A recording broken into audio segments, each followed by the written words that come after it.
இன்றைய இனிய நாளில் பகுதி 2ஆக சிவபெருமானின் ஆக்ரோஷங்கள் பற்றிய விளக்கங்களை பார்ப்போம்.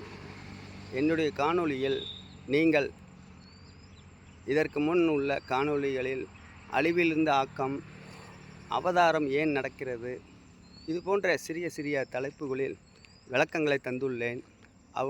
அவைகளை அவசியம் காணுங்கள். அடுத்தடுத்து வரக்கூடிய விளக்கங்கள் எளிமையாக புரியும்.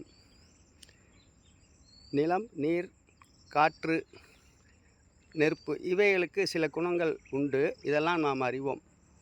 அதில் ஒரு முக்கியமான பழமொழியாக, கடவுள் நினைத்தால் நீரும் நெருப்பாக மாறும் என்று சொல்கிறார்கள். அதைப்போல உலகத்தில் மதம் என்ற குறுகிய வட்டத்தில் இருக்கும் பொழுது அவை அந்த சூழ்நிலையை எப்படி காப்பாற்றினார் என்பது திருநாவுக்கரசர் என்ற ஒரு பக்தர் மூலம் அறிகிறோம். பல்லவ மன்னன் ஜைன மதத்திற்கு அவன் மாற வேண்டும் என்று அவரை பலவாறு துன்புறுத்துகிறான். அதில் ஒன்று, சுண்ணாம்பு கால்வாயில் அவரை தூக்கி போடுமாறு உத்தரவிடுகிறான். ஆனால் இவர் சுண்ணாம்பு கால்வாயில் விழுந்த பிறகு குளிர்ந்த நீரோடை போல் எழுந்து வருகிறார். ஒரு குளிர்ந்த நீரோடையில் இருந்து எழுந்து வருவது போல எழுந்து வருகிறார். அப்போது ஒரு பாடல் வருகிறது.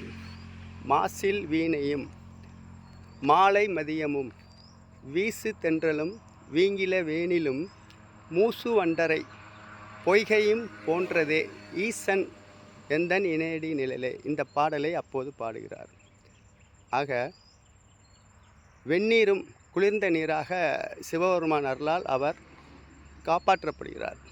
ஆக அழிவிலிருந்த ஆக்கங்கள் கடவுளால் பல ஆக்கப்பூர்வமான செயல்களை தன்னுடைய பக்தர்களுக்காக செய்கிறார் என்பது இதன் மூலம் தெரிகிறது. ஆக அடுத்தடுத்த காணொளியில் நிலம், நீர் இவற்றின் சில குணங்கள், இவைகளுக்கு பசி உண்டா, அம்பலம் என்று சொல்லக்கூடிய வானமானது எப்படிப்பட்ட சூழ்நிலையில், எப்படிப்பட்ட குவாலிட்டி, கேரக்டர் இவைகளை பற்றி பார்ப்போம்.